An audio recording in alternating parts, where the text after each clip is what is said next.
Saudara-saudara yang saya muliakan, Alhamdulillahirrabbilalamin.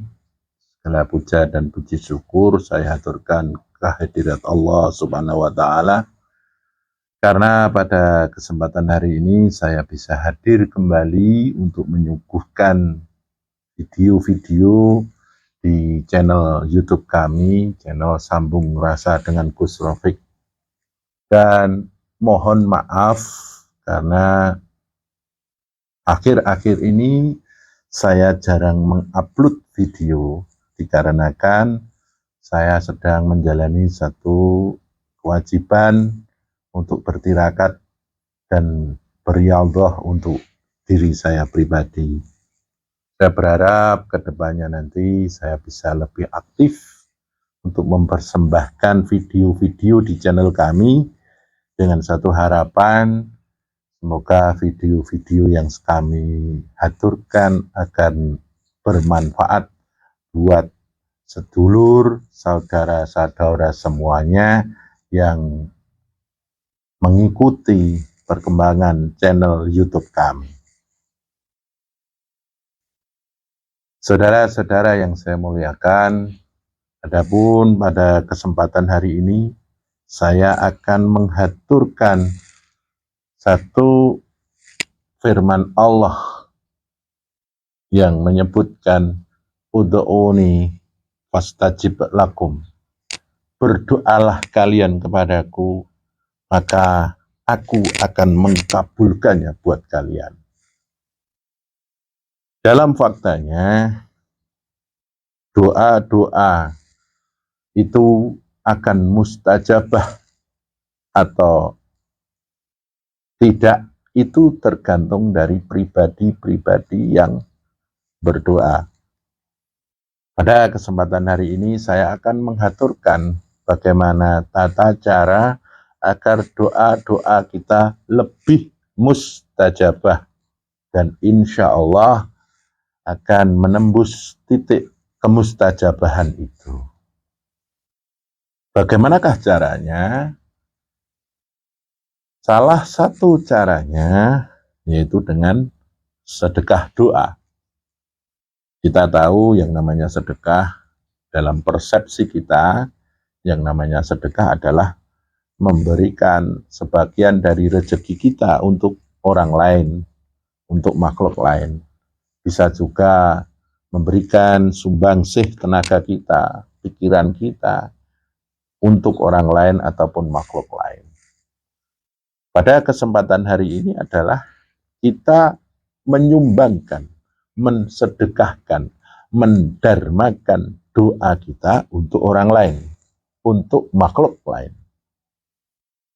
Sedekah doa ini akan memunculkan satu resonansi atau daya balik untuk kemustajaban doa kita. Lantas bagaimana tata caranya? Secara sederhana saya akan menerangkan bagaimana itu. Yang pertama, kita adalah berhubungan dengan kerezekian. Kita tidak bisa memungkiri bahwa kita hidup di alam dunia ini tidak akan lepas dari yang namanya rezeki. Dan kita tentu saja akan selalu berdoa untuk kerezekian kita. Dalam hal doa kerezekian ini, kita perlu mendarmakan atau mensedekahkan doa kita untuk rezeki orang lain, rezeki makhluk lain. Bagaimana itu caranya? Beberapa cara yang saya haturkan adalah yang pertama, cobalah kita mendoakan rezeki orang lain. Salah satu caranya adalah, coba kalau di pagi hari, duduklah di pinggir jalan. Kita melihat setengah 8 pagi biasanya, banyak orang berangkat kerja ya, terutama laki-laki, berangkat kerja, balapan ya. Mereka ada yang pergi ke kantor, pergi ke pabrik, pergi ke tempat mereka berdagang, atau kemana saja. Yang jelas mereka sedang mencoba mengais rezeki. Cobalah doakan mereka orang-orang yang sedang pergi bekerja itu, doakanlah semoga mereka mendapatkan satu rezeki sesuai dengan yang mereka harapkan. Begitu, saudaraku. Selanjutnya bisa saja kita pergi masuk ke pasar. Di pasar itu banyak orang berdagang. Mereka semuanya berdagang, menginginkan dagangannya laku. Cobalah keliling dalam pasar, doakan mereka agar mendapatkan rezeki sesuai dengan yang mereka harapkan. Atau bisa jadi cara lain adalah coba ketika kita punya waktu luang, kita keliling naik sepeda, atau naik motor, atau mungkin naik mobil, atau mungkin jalan kaki. Di jalan coba ada warung-warung sepi, doakan agar mereka laris. Di pinggir jalan ada pemulung, pengemis, pengamen, atau apa saja yang berhubungan dengan rezeki, doakanlah mereka agar mendapatkan kerezekian sesuai yang mereka harapkan. Insya Allah dengan dharma doa ini, sedekah doa ini akan terjadi satu daya balik ketika kita berdoa untuk kerezekian kita akan lebih mustajabah. Dan hikmah yang kita dapatkan adalah kita bebas dari yang namanya egoisme doa dalam hal kerezekian. Selanjutnya yang kedua adalah berhubungan dengan keluarga. Tentu saja kalau kita membangun satu keluarga, membangun rumah tangga, kita mengharapkan mendapatkan satu suasana keluarga yang penuh mawaddah warahmah. Di situ kita mengharapkan satu keluarga yang penuh dengan kasih sayang, ketenangan atau sakinah, dan penuh rahmat. Istilahnya sakinah, tenang, mawaddah, penuh dengan kasih sayang, warahmah, penuh dengan kerahmatan Allah. Kita perlu mendoakan keluarga-keluarga lain. Di mana itu? Ketika kita mendatangi pesta pernikahan, kita melihat orang menikah dengan melihat dua insan yang berjanji bersatu padu membangun rumah tangga. Doakanlah mereka agar mendapatkan satu keluarga yang sakinah, mawaddah, warahmah. Ketika kita melihat keluarga orang lain yang penuh dengan ribut, ya, cekcok, jangan justru kita senang. Doakan mereka agar mereka rukun. Doakan mereka agar mereka penuh dengan ketenangan, ketentraman, dan kasih sayang. Ketika kita melihat keluarga yang lain diambang perceraian, ada masalah yang berat, cobalah doakan mereka agar lepas dari masalah-masalah itu.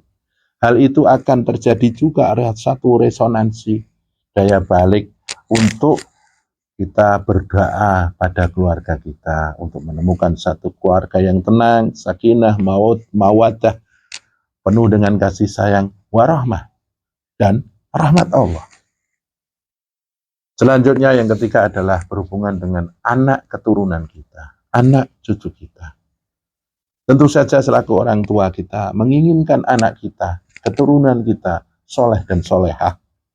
Anak yang berbakti kepada orang tua, masyarakat, bangsa dan negara, atau apa sajalah sesuai dengan idealisme kita. Kita perlu mendoakan anak-anak orang lain. Contohnya, ketika kita bertemu orang hamil, doakanlah agar janin yang ada di rahim ibu yang hamil tersebut suatu saat nanti kalau lahir akan menjadi anak yang soleh dan solehah. Atau mungkin kadangkala cobalah masuk di rumah bersalin. Di situ banyak orang hamil, orang melahirkan. Cobalah doakan agar anak-anak mereka menjadi anak yang baik, anak yang soleh dan solehah.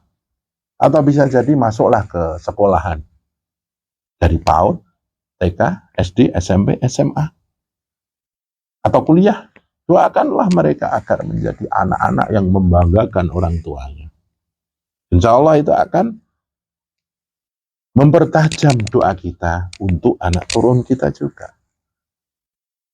Selanjutnya, dalam hal kepribadian, secara pribadi, termasuk saya sendiri, kita juga mengharapkan atau membimbingkan bahwa kita itu menjadi satu sosok pribadi yang berhati tenang, jiwanya tenang, tentram, nyaman, damai, sejahtera.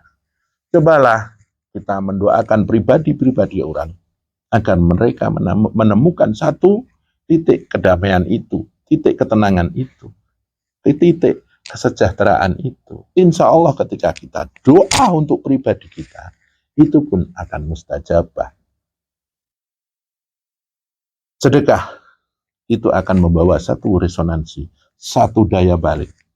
Ketika engkau bersedekah harta, maka akan mendapatkan berkah dari hartamu. Ketika engkau mendarmakan atau mensedekahkan tenagamu, maka akan membawa berkah pada tubuhmu.